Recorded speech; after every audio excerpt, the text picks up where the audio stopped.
¿Te imaginas descubrir que te vas a morir encerrado en prisión por el resto de tu vida en unas condiciones inhumanas?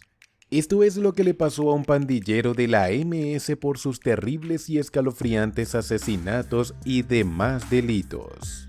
Quédate hasta el final del video para ver la reacción de este criminal condenado a 1071 años de prisión. Antes de empezar, recuerda suscribirte a este canal, darle like y activar la campanita de notificaciones. Sin más que decir, iniciemos con este video.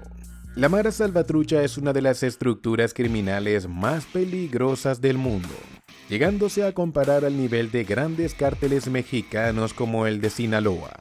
La presencia de este grupo se ha extendido a varios países de la región, especialmente en naciones como Guatemala, Honduras, Nicaragua y El Salvador.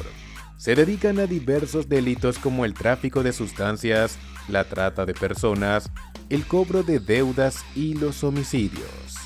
Resulta casi imposible desarticular esta banda, ya que su influencia llega hasta las grandes esferas de poder.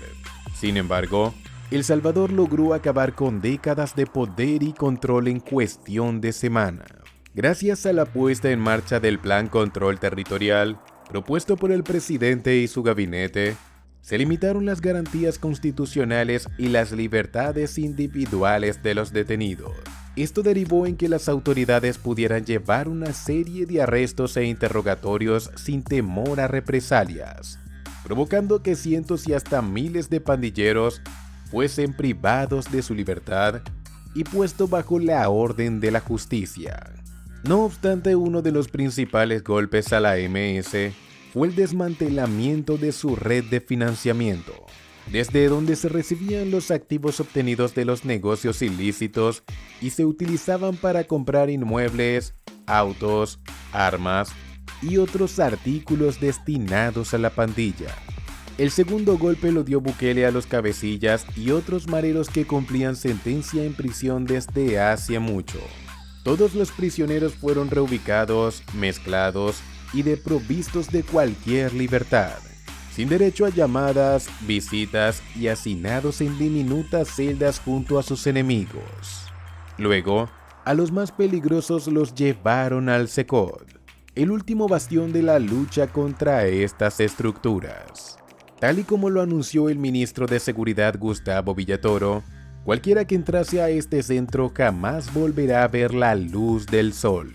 Aunque a los mareros se les prohibió salir de los recintos, esto no ha evitado que se lleven a cabo juicios virtuales, donde un juez, a través de una videoconferencia, puede dictar sentencia a múltiples privados de libertad de forma consecutiva, tal y como sucedió con los integrantes de la clica Sailor Locos Salvatruchos, una célula de la Mara Salvatrucha. El juez 2 del Tribunal Segundo contra el Crimen Organizado de San Miguel, con voz firme y decidida, leyó la sentencia de cada uno de los 146 privados que esperaban su sentencia. Algunos de ellos ya cumplían condenas en estos centros por delitos previos, pero el juez validó la prueba presentada por los fiscales por delitos consumados entre el 2014 y 2018. Si bien muchos de estos privados llevan cubrebocas durante la sentencia, se podía ver la cara de abatimiento y consternación por cada una de las condenas, en especial por la de Gerardo Josué García, más conocido por su alias Cadáver. El juez no tuvo clemencia con el pandillero, quien recibió la condena más alta de todos los privados, más de 1000 años en prisión. Pero que su rostro resignado no los engañe. Este hombre posee un amplio historial delictivo que se remonta a más de una década.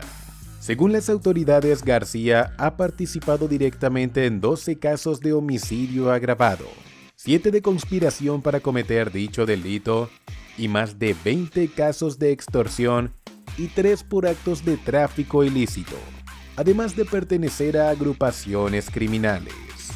Algunas de las víctimas de esta estructura fueron un padre y su hijo, quienes fueron interceptados y les dispararon hasta matarlos, en un hecho ocurrido en julio de 2018.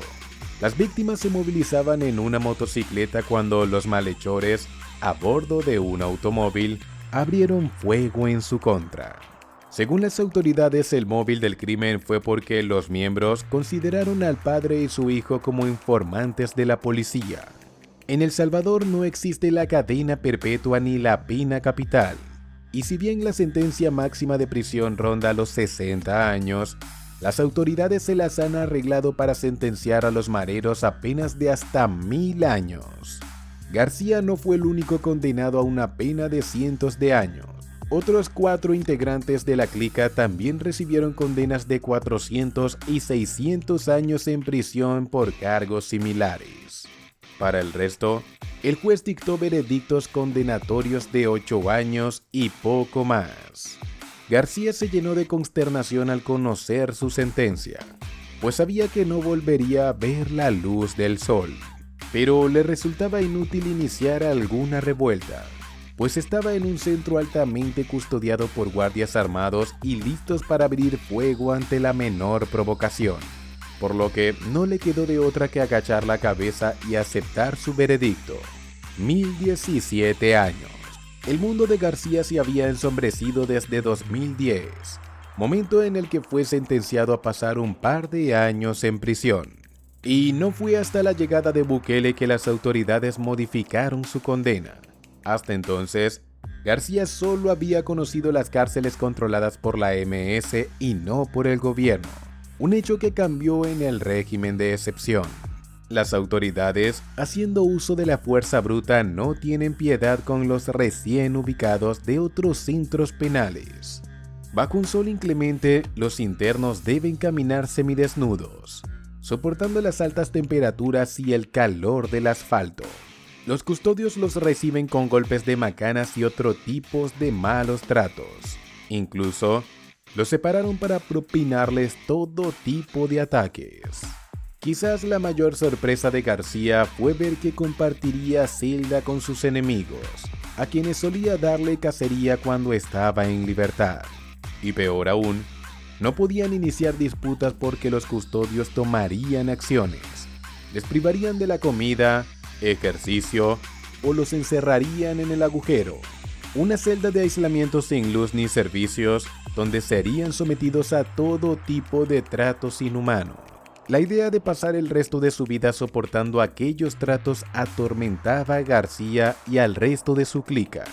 Eran conscientes de que el gobierno no tenía intenciones de negociar con ellos, y veían cómo lo que alguna vez habían construido se caía en cuestión de días. Aquel poder, miedo y seguridad desapareció con el régimen de excepción y las políticas antimaras de Nayib Bukele. Cada ración de comida insípida, escasa de nutrientes y a veces en mal estado, era el recordatorio de su destino. Lo peor de todo era ver cómo los mismos que lo habían encerrado ahora se vanagloriaban de sus proezas, invitando a personalidades de todo el mundo, grandes líderes, ministros y figuras del espectáculo como si estuvieran viendo animales exóticos en un zoológico. A eso llegó su vida delictiva y la de las grandes estructuras criminales de El Salvador. No eran más que sombras de lo que habían sido. ¿Y tú? ¿Qué opinas de la reacción del pandillero más peligroso del SECOD a su condena? Déjanos tu opinión allá abajo en los comentarios que los estaremos leyendo. Esto ha sido todo por ahora. Si te ha gustado este video, recuerda dejarnos tu like, suscribirte y activar la campanita de notificaciones. Nos vemos en un próximo video. Hasta pronto.